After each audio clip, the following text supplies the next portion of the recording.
Hi friends, இன்றைக்கி நம்ம சேனலில் ஏதாவது ஸ்வீட் சாப்பிட்ணுன்னு ஆசைப்பட்டிங்கன்னா 3 பொருள் மட்டும் வீட்டில் இருந்தால் போதும். எப்போவும் வீட்டில் இருக்கிற பொருட்களை வச்சு தான் உங்களுக்கு செஞ்சு காமிக்க போகிறேன். கோகோனட் பால் எப்படி செய்யலான்னு பார்க்கலாம். இப்போ தீபாவளி டைமாக இருக்கனால கட்டாயம் செஞ்சு பாருங்கள். வீட்டு கெஸ்ட்டு வராங்கன்னா 10-15 நிமிஷத்தில் செஞ்சு அசத்திடலாம். அது நான் ஒரு 3 டைப்பாக செஞ்சு காமிக்க போகிறேன். ரொம்ப ஈஸியாக இருக்கும். வாங்க ஸ்டார்ட் பண்ணிடலாம். நல்லா கனமான கடாய் வச்சுக்கோங்க. 1 ஸ்பூன் நெய் இல்லைன்னா நீங்கள் பட்டர் கூட யூஸ் பண்ணிக்கலாம்.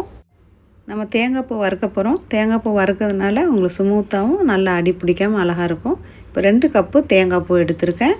நீங்கள் எந்த கப்பில் மெஷர்மெண்ட் பண்ணுறீங்களோ அதே அளவுக்கு எல்லாமே எடுத்துக்கணும்.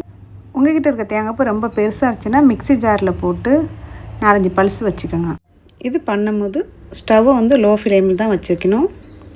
அப்போ தான் நம்மளுக்கு அடி பிடிக்காமல் இருக்கும். இப்போ இந்த தேங்காய் பூ நல்லா வறுத்து எடுத்துக்கலாம். 2-3 நிமிஷம் வரைக்கும் லோ ஃப்ளேம்லேயே நம்ம வறுத்தா போதும். இன்றைக்கி நான் ஃப்ரெஷ் கோகோனட் தான் எடுத்திருக்கேன். நீங்கள் கடையில் இந்த மாதிரி திருவியே கொடுக்குறாங்க. அந்த பிளாக் கலர் ஓடு இருக்கும் இல்லையா, அதை நீக்கிக்கணும். நீக்க சொன்னால் நீக்கிட்டு தனியாக எடுத்து வந்துடுவாங்க. நம்ம வேணும்னா நீங்கள் பிளாக் கலரில் கூட செஞ்சுக்கலாம்.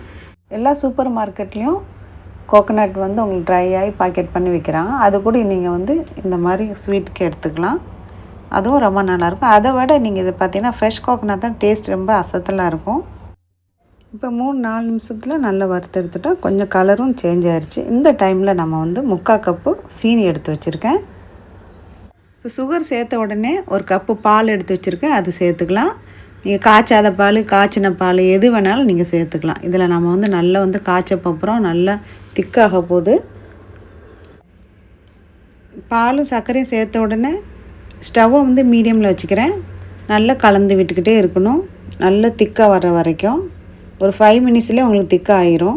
நிறைய பேர் சொல்லியிருந்தீங்க ரொம்ப சவுண்டாக இருக்குது, ஆடியோ சரியில்லைன்னு. ரொம்ப சாரி. எங்கள் வீட்டு பக்கத்தில் வேலை நடக்குது, அதனால் ரொம்ப சத்தமாக இருக்குது. அதனால் உங்களுக்கு ரெக்கார்டிங் பண்ணும்போது சவுண்டு ஜாஸ்தி இருக்குது போல் இருக்குது. நெக்ஸ்ட் டைம் கொஞ்சம் பார்த்து நான் பண்ணுறேன். பார்க்கும்போது உங்களுக்கு தெரியும் நல்லா திக்காகிட்டு இருக்குது. இதுக்கு கம்பி பதம் எதுவுமே தேவை கிடையாது. இது இப்படியே நம்ம செஞ்சிடலாம். இந்த ஸ்வீட்டு 10 வயசு பிள்ளை கூட செஞ்சிடும். ஏன்ட்டா கம்பி பதம் எது நம்மளுக்கு பார்க்க அவசியம் கிடையாது. இந்த மாதிரி செஞ்சு பாருங்கள், ரொம்ப நல்லா ஈஸியாக செஞ்சிடலாம். இப்போ 2 பிஞ்சு சால்ட்டு சேர்த்துக்கிறேன். சால்ட்டு சேர்க்கும் போது உங்களுக்கு பார்த்திங்கன்னா நல்ல இனிப்பு நல்லா தூக்கலாக காமிக்கும். அதே நேரத்தில் ஸ்வீட் ரொம்ப டேஸ்ட்டாகவும் இருக்கும். நான் எப்போ ஸ்வீட் செஞ்சாலும் கண்டிப்பாக நான் இதை சேர்த்துக்கிடுவேன். நீங்களும் ட்ரை பண்ணி பாருங்கள். இப்போ நல்லா கலந்து விட்டுட்டேன். இப்போ 1/2 டீஸ்பூனு ஏலக்காய் பவுட்ரு சேர்த்துருக்கேன். இப்போ சீனியோட தண்ணி நல்லா கம்மியாயிடுச்சு. இந்த டைமில் 1/4 கப்பு மில்க் பவுட்ரு போட்டிருக்கேன். மில்க் பவுட்ரு சேர்த்து செய்யும் போது தேங்காய் லட்டு ரொம்ப டேஸ்ட்டு அதிகம் இருக்கும். கிட்ஸ்க்கு ரொம்ப பிடிக்கும், நல்லா விரும்பி சாப்பிடுவாங்க. 2 நாள்லேருந்து 3 நாள் வரைக்கும் இந்த தேங்காய் லட்டு நீங்கள் ஃப்ரிட்ஜில் வச்சுக்கலாம், வெளியே வைக்கக்கூடாது. அடுத்த நாள் தான் சாப்பிட போகிறீங்கன்னா நீங்கள் ஃப்ரிட்ஜில் வச்சுக்கோங்க. செஞ்ச உடனே 1 நாள் ஃபுல்லாக நீங்கள் வெளியே வச்சுக்கலாம், ஒன்றும் ஆகாது. இப்போ பால் மாவு சீனி எல்லாம் சேர்ந்து நல்லா திக்காகி நல்லா கொலன்னு ஆயிடுச்சு.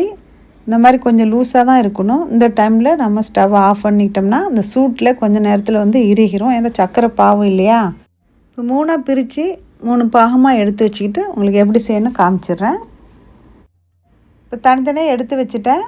நம்ம சூடாக உருண்டை பிடிக்கணும் தேவையில்லை, கொஞ்சம் ஆற விட்டு நம்ம பிடிக்கலாம்.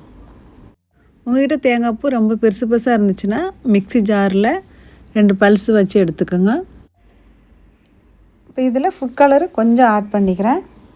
ஏற்கனவே உங்கள் வீடியோவில் சொல்லியிருந்தேன் கிட்ஸ்க்கெலாம் ரொம்ப பிடிக்குன்னு. இப்போ அவங்களுக்கு கலர்ஃபுல்லாக இருந்தால் தான் சாப்பிடுவாங்க, ரொம்ப லைக்கும் பண்ணுவாங்க. அதனால் கொஞ்சம் கலர் சேர்த்துக்கலாம். இப்போ இது ரெடி பண்ணிட்டோம். அடுத்தாப்பில் சாக்லேட் எடுத்துகிட்டு வரேன். சாக்லேட்டை சின்ன சின்னதாக கட் பண்ணி எடுத்துகிட்டு வந்திருக்கேன். இப்போ நான் எடுத்துருக்கேன் மில்க் சாக்லேட் தான். உங்களுக்கு டார்க் சாக்லேட் பிடிக்குன்னா நீங்கள் அது கூட வச்சுக்கலாம். இப்போ லைட்டாக நெய் எடுத்து கையில் தடவிக்கிறேன். தடவிட்டு நம்ம உருண்டை பிடிக்கும் போது ஈஸியாக நம்ம கையில் ஒட்டாமல் சூப்பராக வந்துடும். ரொம்ப நாளைக்கு முன்னாடி நம்ம சேனலில் பேடா ரெசிபி போட்டிருக்கேன். அது நல்லா கலர்ஃபுல்லாக 3 கலர்ஸ் இருக்கும். அது உங்களுக்கு பிடிக்குன்னா நீங்கள் அந்த வீடியோ ட்ரை பண்ணி பாருங்கள். அதுக்கப்புறம் அந்த வீடியோவோடைய லிங்க் உங்களுக்கு கமெண்ட் பாக்ஸில் கொடுக்குறேன்.